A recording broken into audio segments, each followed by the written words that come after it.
Olá, boa noite. Eu havia prometido o vídeo do arcano enforcado.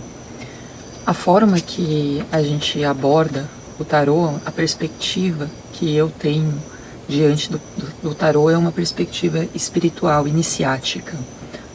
Como que se o tarô apresentasse para a gente um modelo de jornada para a nossa alma, um modelo comum, coletivo, trazendo uma jornada heróica de equilíbrio de forças, de compensação de forças conscientes e inconscientes que atuam dentro de nós. O arcano do enforcado é um arcano que chama bastante atenção da gente. Ele se encontra pendurado, na verdade, amarrado por uma perna, suspenso entre o céu e a terra, e com a cabeça virada para baixo. E o que isso desperta na gente é ver alguém nessa posição, nessa situação, assim, essa desordem, assim. Algumas pessoas podem ter vontade de colocar ele do lado certo, né, colocar os pés dele no chão, porque a gente pouco entende o significado dessa postura e também não entende como ele pode estar tranquilo nessa postura, nessa perspectiva ali, amarrado por um pé, com a perna direita cruzada para trás, o inverso do imperador, que a perna direita está cruzada, mas a perna direita da ação está à frente, ele está pronto para a ação. Aqui, no enforcado, a perna direita está atrás, que indica inação, incapacidade de tomar uma ação, ou qualquer ação que for tomada nesse momento não servirá para nada. E essa jornada da alma que o tarô evidencia não é uma jornada linear, assim, você vivencia esse estágio da força, depois você vai para vivenciar tal coisa. Não, a gente pode, em muitos momentos, vivenciar aspectos da nossa vida que estão enforcados, que estão ali pedindo uma revisão, pedindo um trabalho ali de um sacrifício, de olhar, de não agir mesmo, de não atuação, de não ação, e também está desenvolvendo outras perspectivas opostas, por exemplo, a ação do imperador. Tudo ao mesmo tempo. Mas pela perspectiva da jornada do tarô, eu vou ler um trecho aqui que eu coloquei em relação ao enforcado. A roda girou, pensando na roda da fortuna, e o louco, que estava no cume da montanha, o eremita, que estava lá isolado, buscando a transcendência espiritual, agora está enforcado, pendurado em um galho de cabeça para baixo, com as mãos e um dos pés atados, indicando que não tem nada mais que ele possa fazer. Porém, seu rosto não reflete tormento, mas sim serenidade. Essa posição implica que a cabeça, a mente racional, não está mais no controle. Nesse momento, algo precisa ser sacrificado. Não há possibilidade de movimento sem esse sacrifício. Trata-se de um sacrifício voluntário, que precisa ocorrer no tempo certo e na medida certa, algo de dentro para fora. O sacrifício representa uma tentativa de resgate, transformação e crescimento. O louco da jornada espiritual não pode mais pecar, errar, por não querer, não saber sacrificar as bagagens, hábitos e fardos que não lhe servem mais. O sacrifício traz a possibilidade de evitar o círculo do eterno retorno, representado pela roda da fortuna, que indica o congelamento ou fixação e não transcendência.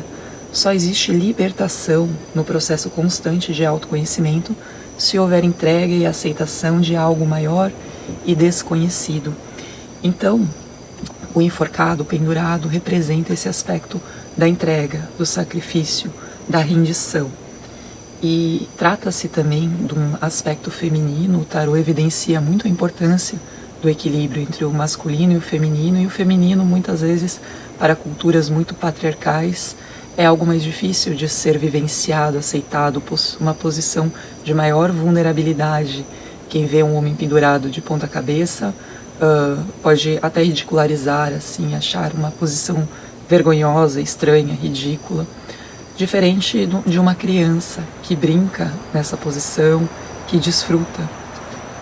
Numa brincadeira não teria problemas, não tem esse julgo racional, essa crítica extrema em relação a si, e se permite uma maior flexibilidade. Então aqui o louco está sim buscando essa flexibilidade, não é um momento de autocrítica, embora a gente perceba que as mãos deles estão fechadas, estão escondidas, estão para trás, indicando nessa análise que tem um segredo ali, que ele está guardando alguma coisa. E como Jung coloca, os nossos segredos nos afastam da humanidade. Guardar segredos é se separar. Então, à medida que a gente consegue colocar os nossos segredos, olhar para a nossa mão direita, para a mão esquerda e assumir alguns aspectos, a gente se aproxima da humanidade, do coletivo, e é uma posição também de rendição. Outro aspecto dessa carta, também salientado, é a questão de onde ele se encontra. O enforcado, ele não está.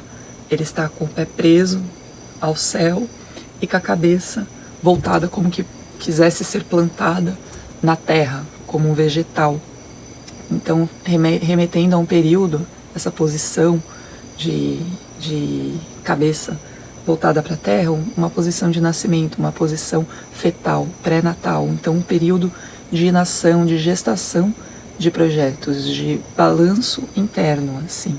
Não há uma vontade, ele ainda não está atrelado a uma vontade, um ímpeto que o levará a algum lugar. Não é esse o momento de ir, de tomar, de qualquer ação será inapropriada se ele não vivenciar esse abandono da ação, esse momento de não saber o que fazer, perder a cabeça, virou para baixo. Então não vai pela cabeça e através do corpo, através do contato com as emoções, vá produzindo esse balanço interno, entendendo às vezes nada que você fizer naquela praia vai dar certo, porque às vezes o louco chegou na praia errada e ele está ali batendo cabeça, dando murro em ponta de faca, insistindo em algo que já está, de certa forma, condenada. Então toda ação aqui, ela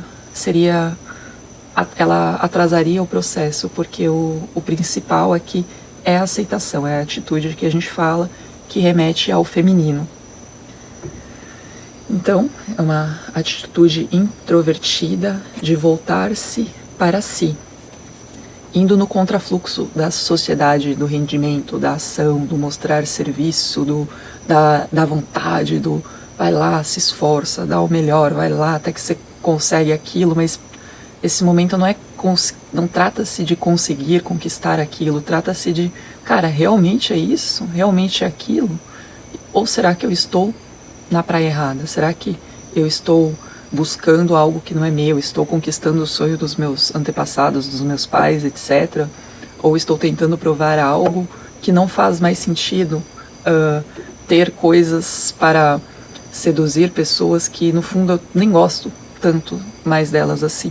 Então, esse balanço interno, momento de contrafluxo. O enforcado é uma vítima do destino, à mercê dos deuses, tão inofensivo quanto os animais, mas com a diferença de que ele tem uma oportunidade de aceitar o destino, a oportunidade que a consciência nos dá. Conscientemente, a gente pode aceitar o destino e deslindar-lhe o significado, ao passo que os animais só poderão suportar a própria situação. Então, é uma rendição consciente. Está entre uma postura de iluminação e paralisação.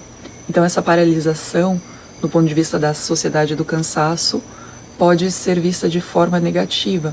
E do ponto de vista assim, de uma iluminação, de um despertar, de uma vontade, de algo genuíno seu, pode estar mais próxima da luz real, do verdadeiro sol, do verdadeiro brilho interior daquela pessoa. Então essas perspectivas eu fui colhendo principalmente do Jung e o tarô, da Sally, e gostaria de compartilhar com vocês que sempre foi uma carta que me afugentou bastante por essa questão do ânimos forte, de a nossa sociedade cultivar muito a questão do masculino em nós, inclusive mulheres, assim, da ação, vai lá, não tem que estar fazendo alguma coisa, sempre tem que mostrar serviço, você tem que mostrar que tá dando tudo certo, que tá no caminho certo, etc. Tem que mostrar isso constantemente, produzir algo, produzir. E muitas coisas perdem o sentido e a gente não busca, às vezes não é jogado para esse lugar de buscar resgatar esse sentido da vida e vai se deixando levar como os animais são levados pelo destino.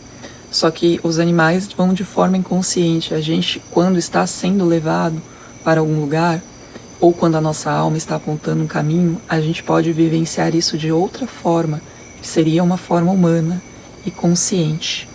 Então é isso que eu queria falar sobre essa perspectiva do tarô como uma analogia dos caminhos da nossa alma, das situações que ela busca, que ela nos coloca, que não é algo que pode ser produzido, ativado, assim, pela vontade, porque muitas vezes o que a nossa vontade afirma é justo um combate a algo mais profundo, mais interior. Por isso a sombra também nos trai em vários sentidos, assim, os nossos segredos nos traem, essas mãos fechadas, essas culpas, esses aspectos não assumidos, em algum momento eles nos traem. Então, reconhecer nos aproxima da humanidade, da nossa verdadeira experiência, e muitas vezes a gente está só fugindo e enganando a gente, buscando não passar a vergonha que é assumir alguns aspectos meus e vivenciá-los, e ao invés de viver, eu fico atuando para um espectador que na verdade não existe. Então, obrigada, pessoal. Boa noite, obrigada pela reflexão.